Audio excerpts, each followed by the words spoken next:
तो okay dear student, जैसे कि पिछले वीडियो में आपने देखा था, हमने परसेंटेज की एक बेसिक क्लास ली थी और कुछ क्वेश्चन के माध्यम से मैंने आपको कंसेप्ट क्लियर करने की एक कोशिश की थी। इस वीडियो में मैं कुछ और बेसिक क्वेश्चन लेकर के आया हूं, जिससे हमारे कुछ रिमेनिंग और जो कंसेप्ट थे वो हम क्लियर करेंगे और फिर नेक्स्ट वीडियो से मॉडरेट क्लास को हम स्टार्ट करेंगे। आई होप पिछला वीडियो आप सभी लोगों को अच्छा लगा होगा और इस वीडियो को भी आप ज़्यादा से ज़्यादा लोगों तक पहुंचाएंगे। तो आइए बिना देर किए हम शुरू करते हैं परसेंटेज।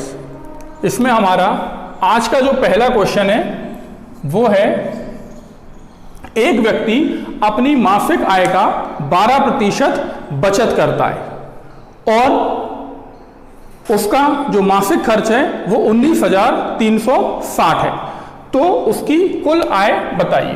तो जैसे कि क्वेश्चन में दिया हुआ है, उसकी बचत कितनी है? उसकी बचत है 12%।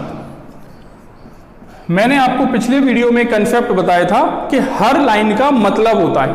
अगर बेटा 12% बचत है तो इसका मतलब खर्च कितना होगा? खर्च कितना होगा? आप बोलेंगे खर्च होगा 88%। ओके, ये हम क्वेश्चन ही लिख रहे हैं, कोई आंसर नहीं है। आपको एक्सप्लेन करने के लिए मैं ऐसे बता रहा हूं।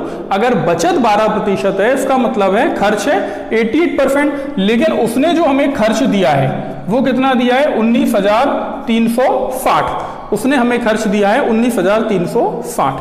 तो मैंने आपको पिछले वीडियो में एक और तरीका बताया था कि अगर हमने इस तरफ खर्च रखा है तो इस तराजू को बराबर करने के लिए इधर खर्च का परसेंटेज रखेंगे, बराबर है, यानी पास बराबर पास का परसेंट, जीत बराबर जीत का परसेंट, हार बराबर हार का परसेंट, तो खर्च बराबर खर्च का परसेंट। यानी कि ये 19,360 जो क्वेश्चन में हमें खर्च के रूप में दिए हैं वो कुल आय के 88% के बराबर हो जाएंगे। ये खर्च है और ये खर्च का क्या है? परसेंट है। और हम इसको इधर ले जाएं तो 100% वैल्यू हमारी आ जाएगी, बराबर है। तो हम उधर लेकर के जाते हैं 19,360 इंटू 100 अपॉन 88%। 11 8 जा 11, 1 जा 11, 11 7 जा 77 एंड 11 6 जा 66। अगेन 8 2 जा 16, 8 2 जा 16 और जो हमारा आंसर है वो कितना हो जाएगा? 22,000, बराबर है। ये मैंने आपको सिर्फ एक्सप्लेन करके बताया है, बाकी आपको क्या करना था? आपको बस ये करना था, अगर बचत 12% है जैसे कि क्वेश्चन में आपको दिखाई दे रहा है, तो खर्च कितना हो जाएगा? 88% और खर्च की राशि है 19,360। तो expenses is equal to percentage of expenses, ठीक है। और हमारी 100% वैल्यू हम निकाल लेंगे और हमारा आंसर आ जाएगा, ठीक है। तो आइए नेक्स्ट क्वेश्चन लेते हैं। इसी तरह का अगर ये क्वेश्चन आपको अच्छे से समझ में आ गया है तो मैं एक और क्वेश्चन बोलता हूं। किसी मेज में 8% की कटौती करने के बाद जो उसका मूल्य है वो 4,600 रुपए हो जाता है। तो जैसे कि आपको क्वेश्चन में दिखाई दे रहा है, डिस्काउंट यानी कि कटौती कितने परसेंट की है? 8% की है। अगर 8% का डिस्काउंट है तो अब आप कितना पे करेंगे? अब आप पे करेंगे 92%, यानी उसका जो मूल्य है वो कितना हो जाएगा? 92% हो जाएगा। लेकिन क्वेश्चन ने बेटा क्या मूल्य दिया है? उसने दिया है 4,600। After the deduction of 8% there is a cost of 4,600। So what is the original price? तो इसका जो मूल्य है वो कितना हो गया? 4,600 हो गया। मूल्य इसका 4,600 हो गया और परसेंटेज कितने हो गए? 92%, क्योंकि 100 में से 8% तो हमें नहीं देना। तो देना कितना है? 92%। तो again this value is equal to 92%। तो इसका भी हम 100% निकाल लें और हमें इसकी ओरिजिनल वैल्यू मिल जाएगी। ये क्वेश्चन मैंने सिर्फ इसलिए करवाया क्योंकि पुराना क्वेश्चन भी बिल्कुल ऐसे के ऐसा था, तो ये आपका एक तरह से रिवीजन हो जाएगा। 4 2 जा 8, 4 3 जा 12, 4 से इसको कैंसिल कर देते हैं। 4 25 जा 100, 23 2 जा 46 और 25 2 जा 50 और ये 00। तो इसका जो ओरिजिनल प्राइस है वो कितना था? 5,000 था। आई होप ये क्वेश्चन भी आपको अच्छे से समझ में आ रहे होंगे।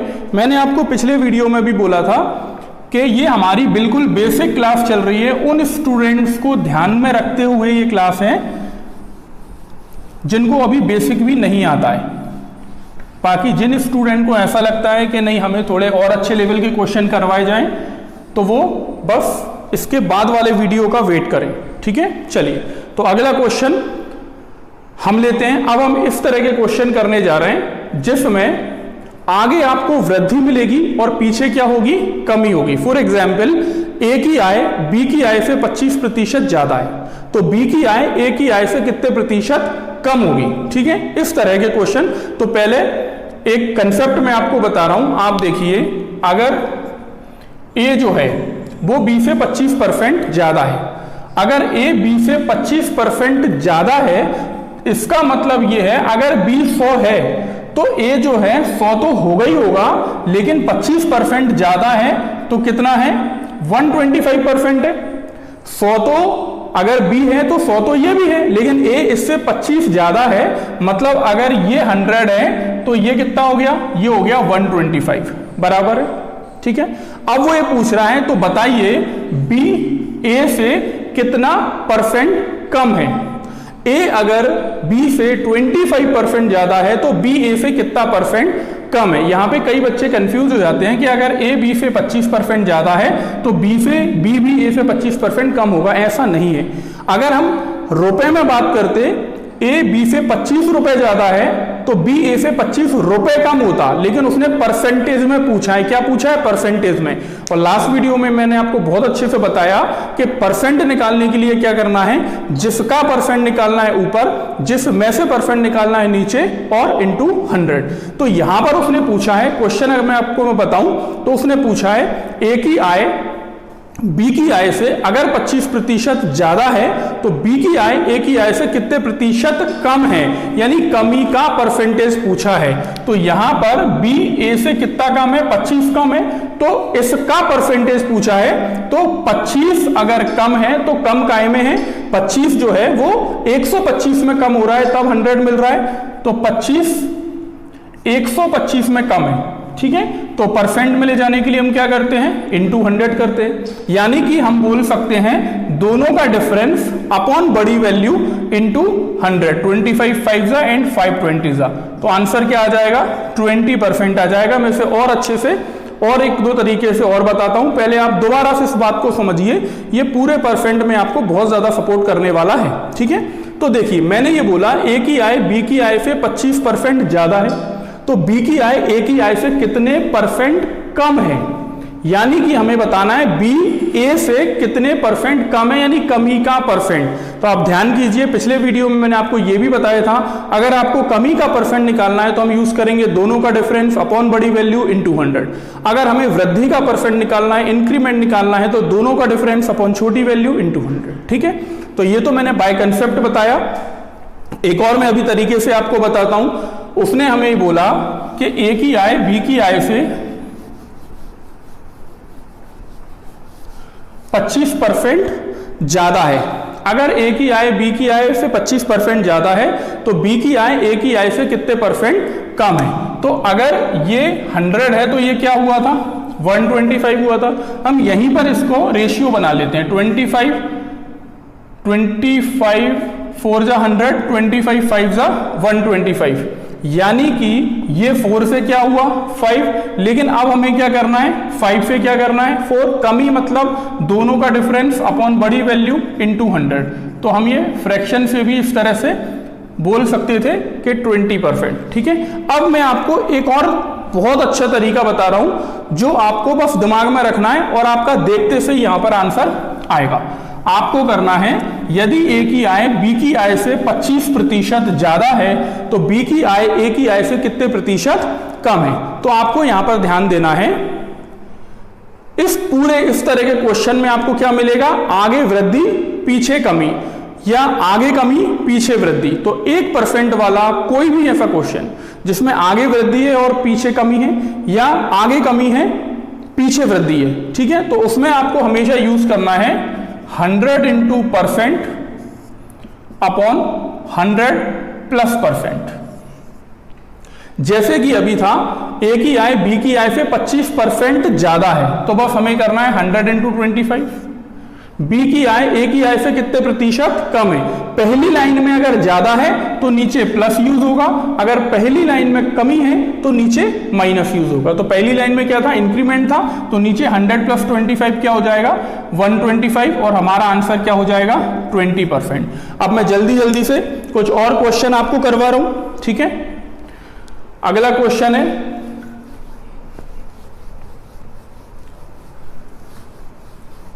चाय के मूल्य में 25% की कमी हो जाने से एक गृहिणी उसकी खपत को कितने प्रतिशत बढ़ा दे कि उसका खर्च जो है वो पहले जैसा ही रहे। ठीक है, मैं क्वेश्चन रिपीट कर रहा हूं, चाय के मूल्य में 25% की कमी हो जाने से चाय का उपभोग कितने प्रतिशत बढ़ा दिया जाए कि उसका जो खर्च है वो पहले जैसा ही रहे। तो उपभोग में खर्च में कितने की कमी हुई 25% की, यानी पहले अगर क्या था, अगर पहले 100 था तो अब खर्च के साथ क्या हो गया 75 हो गया। तो अगर चाय के मूल्य में 25% की कमी हो गई तो हम चाय पीना कितना ज्यादा कर दें कि हमारा एक्सपेंडिचर जो है पहले जैसा ही रहे। तो इसमें भी आपने देखा पहली लाइन में क्या है, कमी है, और पीछे पूछा है चाय पीना कितना ज्यादा कर दें, यानी कि वृद्धि पीछे, आगे कमी है तो नीचे माइनस कर देंगे 25 3 जा, और हमारा जो आंसर है वो हो जाएगा 33 1/3% बराबर है। तो इस तरह का कोई भी क्वेश्चन अगर होगा तो आप इसे बहुत आसान तरीके से निकाल सकते हैं। चलिए एक और हम क्वेश्चन लेते हैं। अगर ये आपको अच्छे से समझ में आ गया है तो अब हम लेने जा रहे हैं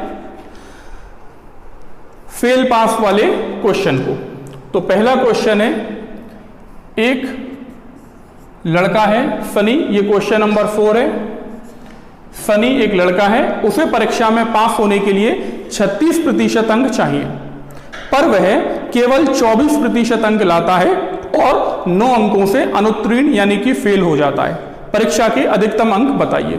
तो मैं आपसे पूछता हूं, सनी को पास होने के लिए कितने अंक चाहिए थे? आपने बोला 36% चाहिए थे, ओके।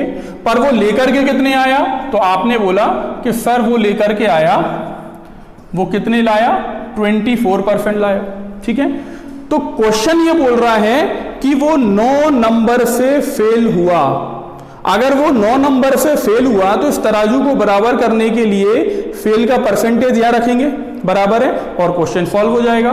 तो आप मुझे बताओ सनी जो है वो कितने नंबर कितने परसेंट से फेल हुआ? तो आप बोलेंगे कि सर वो 12% से फेल हुआ। आप बोल रहे हैं 12% से फेल हुआ, और जो क्वेश्चन है वो बोल रहा है 9 नंबर से फेल हुआ, यानी अगेन फेल बराबर फेल का परसेंट, ठीक है। तो हमने 9 को 12% के क्या कर दिया इक्वल, हमें 100% वैल्यू चाहिए मैक्सिमम के लिए, उधर ले जाएं। तो इसका जो आंसर है 3 3 जा 3 4 जा 425 जा, यानी कि उसके मैक्सिमम मार्क्स क्या हो जाएंगे 75 हो जाएंगे। अगर इसमें कहीं भी कोई भी इशू है, कुछ भी नहीं है, मैं आपको जो लास्ट वीडियो में 4-5 चीजें बताया हूं उसके अलावा कोई भी और तरीके हैं ही नहीं परसेंटेज के। कोई भी क्वेश्चन हो, अगर होगा तो उन्हीं तरीके से होगा, नहीं तो नहीं होगा। चलिए एक और क्वेश्चन हम ले लेते हैं इसी तरह का। कोई लड़की है नीता, उसे परीक्षा में पास होने के लिए सपोज 36% अंक चाहिए। To pass the examination she needs 36% of marks, ठीक है, बट शी गॉट 400 मार्क्स, वह 400 अंक लाती है और 32 अंकों से फेल हो जाती है, एंड फेल्ड बाय 32 मार्क्स। तो मुझे बताइए अगर वो 400 नंबर लाई और अगर 32 नंबर से वो फेल हो गई तो पास होने के लिए उसे कितने नंबर चाहिए थे? 32 और चाहिए थे, यानी कि उसे पास होने के लिए कितने मार्क्स चाहिए? 432 यानी 432 मार्क्स चाहिए। तो अगर उसे पास होने के लिए 432 मार्क्स चाहिए तो पास होने का परसेंटेज तो क्वेश्चन ने दिया ही है 36%। तो अगेन हम क्या करेंगे, पिछले सवाल में किया था फेल बराबर फेल का परसेंट, अब करेंगे पास बराबर पास का परसेंट। इसे उधर ले जाएं, फिर से हमारे 100% मार्क्स आ जाएंगे। 36 1 जा 36 2 जा, तो जो टोटल मार्क्स हैं वो स्टूडेंट कितने हो जाएंगे, 1200 हो जाएंगे। ओके, हम एक और क्वेश्चन लेते हैं इसमें जो कई बार पूछा जाता है। ठीक है, इसको अगर आप ध्यान से देखेंगे, मैं जो तरीका आपको बता रहा हूं उस पर जरा गौर करिए। मैं पूरा एक्सप्लेन भी करूंगा और आपके लिए कुछ याद रखने के लिए भी बातें बताऊंगा। ठीक है, चलिए, तो यहां पर आपको याद रखना है, अगर क्वेश्चन इस तरह से होता है जैसे मैं अभी बोल रहा हूं कि किसी परीक्षा में एक विद्यार्थी कुल अंकों का 30% अंक लेके आता है और वह 45 अंकों से फेल हो जाता है, वहीं दूसरा विद्यार्थी 42% अंक लाता है और पास होने से 45 अंक ज्यादा लेके आता है। तो बताइए परीक्षा के मिनिमम और मैक्सिमम मार्क्स क्या है, न्यूनतम और अधिकतम अंक क्या है। तो आइए इस क्वेश्चन को भी देखते हैं। जब भी अगर आपके पास ऐसा कोई क्वेश्चन है कि एक ही सवाल में लड़का फेल हो रहा है और एक ही सवाल में लड़का पास हो रहा है, एक ही सवाल में लड़का फेल हो रहा है और एक ही सवाल में लड़का पास हो रहा है, तो हमेशा परसेंटेज को माइनस करना है और नंबर को प्लस करना है और दोनों को इक्वल रख लेना है। ये तो आपको याद रखने के लिए बताया, लेकिन ऐसा मैं क्यों बता रहा हूं, ये समझने के लिए हमें इसे देखना पड़ेगा। कोई विद्यार्थी है, उसके मान लो टोटल मार्क्स हैं x और वो इसमें से केवल 30% मार्क्स लाता है। अब पास होना माना था y अंकों में, लेकिन वो तो फेल हो गया 45 मार्क्स से, यानी कि जितने लाना था उससे 45 उसके कम आए। वहीं एक और स्टूडेंट है, वो टोटल मार्क्स का 42% लेकर के आता है, लेकिन जितने उसे मार्क्स लाना था उससे वो 45 मार्क्स ज्यादा लेके आ जाता है। बराबर है। तो हमें बताना है परीक्षा के मिनिमम और मैक्सिमम मार्क्स क्या है। तो सिंपल सी बात है, अगर हम ऊपर वाली इक्वेशन से नीचे माइनस कर दें, y कैंसिल हो जाएगा और ये हो जाएगा x का 12%, ये माइनस हो गया, ये क्या हो गया, ऐड हो गया। तो मैंने आपको यही बताया कि अगर कभी भी इस तरह का क्वेश्चन है कि एक ही सवाल में लड़का फेल हो रहा है, एक ही सवाल में लड़का, उसी सवाल में लड़का पास हो रहा है, तो हमेशा परसेंटेज को माइनस करना है और मार्क्स को प्लस करके इक्वल रख देना है। इसे हम उधर ले जाएंगे और हमारा मैक्सिमम मार्क्स जो है वो क्या आ जाएगा, 750। ठीक है, ये तो हमारी x की वैल्यू आ गई, यानी कि क्या हो गया 750, बट उसे चाहिए मिनिमम मार्क्स। तो अगर मिनिमम चाहिए तो पहली लाइन पे फिर फोकस करते हैं कि वह कुल अंकों का 30% लाता है, तो इसका 10% क्या है 75, तो 30% क्या हो जाएगा 75 3 जा 225। जब वो 225 यानी कि इतने नंबर लेके आता था, तब वो कितने नंबर से फेल हो जाता था, 45 से फेल हो जाता था। मतलब अगर 45 और मिलते तो ये पास हो जाता। तो अगर हमने इसे 45 और दे दिए तो ये पास हो गया, यानी पास होने की जो मिनिमम मार्क्स हैं वो क्या है 270 है और मैक्सिमम क्या है 750 है। ये क्वेश्चन और भी अच्छा तब हो जाता जब वो हमसे ये पूछता, ये ना बोलता कि मिनिमम और मैक्सिमम बताओ। ये क्वेश्चन तब अच्छा होता जब वो हमें पूछता कि पासिंग परसेंटेज बताइए, पासिंग परसेंटेज बताइए।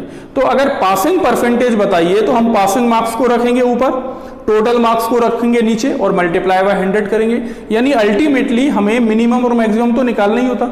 ठीक है, तो हम यहां पर पासिंग परसेंटेज भी निकाल लेते हैं, पासिंग मार्क्स ऊपर, टोटल मार्क्स नीचे और मल्टीप्लाई बाय 100। तो हमारा जो आंसर है वो क्या हो जाएगा,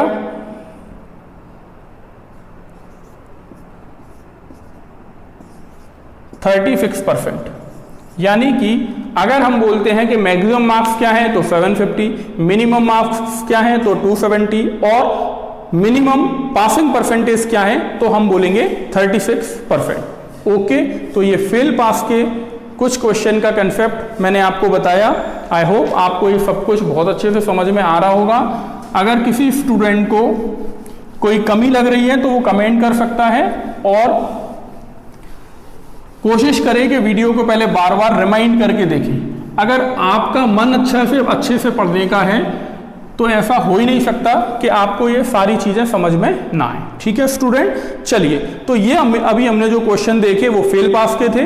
अब हम जो क्वेश्चन देखने जा रहे हैं वो हैं जनसंख्या वाले। ठीक है, जनसंख्या वाले, पॉपुलेशन वाले। तो एक मैं बेसिक क्वेश्चन अपनी मर्जी से आपको दे रहा हूं। सपोज दैट एक गांव की जनसंख्या सपोज 1500 है, एक कोई छोटा सा गांव है, वहां की जनसंख्या 1500 है, 1500 है। The population of town is 1500 and it's increase by 10% every year, और हर साल वह 10% से बढ़ती है। तो बताइए 2 साल बाद गांव की जनसंख्या क्या हो जाएगी। तो अगर आपने पहले कंपाउंड का वीडियो नहीं देखा है तो आप पहले उसे देखिए, तो आपको समझ में आएगा कि इस क्वेश्चन को हम कितने ही सारे तरीकों से कर सकते हैं। ठीक है, पहले मैं बेसिक बता रहा हूं, फिर मैं इसको डायरेक्ट आपको बताऊंगा कि हम इसे कंपाउंड वाले मेथड से कैसे करेंगे। चलिए, तो अगर एक गांव की जनसंख्या 1500 और हर साल 10% बढ़ती है, तो 10% अगर बढ़ रही है तो परसेंटेज में मैंने क्या बताया था, जब भी बढ़ेगी, जितनी भी बार बढ़ेगी 100 में प्लस करेंगे,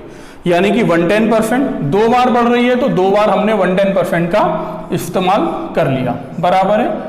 और 15 इंटू 11 का स्क्वायर 121, नीचे सब खत्म, 15 एकम 15, 15 दूनी 30, 31, 15 एकम 15 3 18, और हमें पता चल गया 2 साल बाद गांव की जनसंख्या क्या हो जाएगी, 1815 हो जाएगी। पर मुझे आप बताइए, अगर आपने कंपाउंड का वीडियो पहले देख लिया होता, ठीक है, तो हम क्या करते, और जिन्होंने देखा हुआ है वो लोग क्या करेंगे, 1500 मतलब हम डायरेक्ट क्या लिखेंगे 15, और 11% से 2 ईयर की जो हमारी रेट है, ठीक है, 11% से जो हमारी 2 ईयर की रेट है वो क्या बनेगी, सॉरी 10% से, रेट 10 है ना, एवरी ईयर ये 10% बढ़ता है, तो 10% से 2 साल की हमारी रेट क्या होती है 21, बराबर है। तो अगर वो हमें ये पूछता 2 साल बाद गांव की जनसंख्या कितनी बढ़ जाएगी, तो हम 21 यूज करते, यानी कि इंटरेस्ट निकालते। लेकिन उसने पूछा है कितनी हो जाएगी, इट मीन्स हमें अमाउंट निकालना है, तो रेट ऑफ अमाउंट बनाएंगे, यानी कि 121 करेंगे, और हमारा आंसर क्या हो जाएगा 1815 हो जाएगा। ये सबसे बेस्ट मेथड है इस सवाल को करने का। ठीक है, बाकी और कई लोग कैसे कर सकते हैं, 1500 है, पहले 10% आपको बढ़ाना है, तो आपने इसका 10% निकाला और इसको बढ़ा दिया, 1650 हो गया। फिर से 10% बढ़ाना है, तो फिर से आपने इसमें क्या किया, 10% बढ़ा दिया, और आंसर क्या हो गया 1815 हो गया। तो एक सवाल को करने के कई सारे तरीके हो सकते हैं, लेकिन हमें देखना है कि बेस्ट मेथड क्या है। ठीक है, चलिए, तो एक और हम क्वेश्चन ले लेते हैं। अगर गांव की जनसंख्या का कोई भी इस तरह का सवाल है तो इस तरीके से आपको करके देखना चाहिए। अगर 2 साल बाद गांव की जनसंख्या पूछी है तो हम 110/100 करेंगे। अगर 2 साल पहले पूछी होती तो 100/110 करते, इंटू 100/110 करते। कंपाउंड वाले मेथड से करते तो 1500 इंटू 100/121 करेंगे।